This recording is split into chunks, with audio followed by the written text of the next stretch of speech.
What did Tyson mean when he said everybody has a plan till they get punched in the face?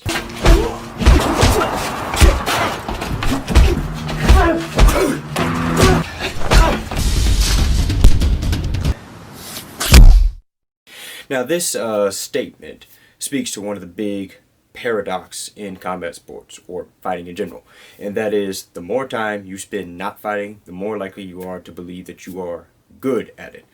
Now this is keenly with a lot of guys out there. A lot of men harbor this belief that they are secretly fighting masters, even though they haven't been to fight since probably high school, or some people have never been to fight in their life.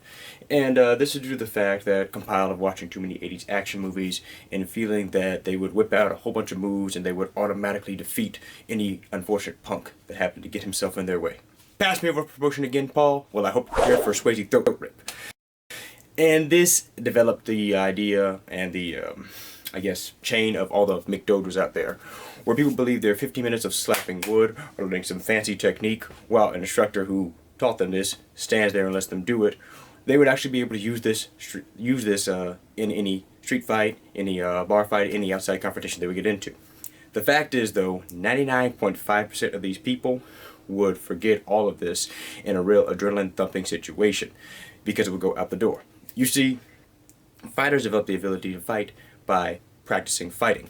And if these people were faced against somebody who doesn't know how to fight, when you get two non-fighters together, it looks absolutely hilarious. You see videos all over YouTube, all over Facebook, all over whatever, of people flailing their arms about, not being able to land a punch, people staying there, taking repeated punches to the face. It looks utterly ridiculous. So the point is, if someone doesn't know how to fight, they're not going to be good at it. They haven't had any training, and if they're met with somebody who actually knows how to throw a punch, knows how to evade punches, and knows how to hurt somebody with their fists, the odds are they're going to wind up being hurt. Because all those moves they practice while watching Commando about how they take out a room full of guys with a coffee mug and a pen, suddenly go out the door, and inside they're screaming to either run for their life or fight. And since they don't know how to fight, all they can do is look utterly ridiculous. A lot of those techniques are taught will leave the person either extremely stupid or probably get them killed if they're faced with somebody who actually knows how to fight.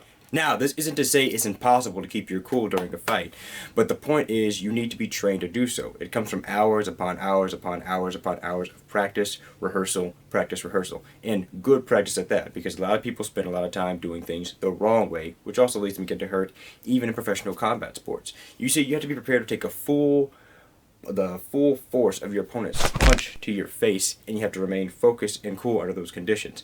And without the proper practice, that's just not going to happen. So, stay ready, train hard, and yeah, don't look ridiculous. Thanks for watching, everybody. If you want to see my other video where I discuss how professional fighters, or boxers specifically, would fare in street fights, which was another question that I got on Quora, you can click that link right here or down here below in the description, and adios.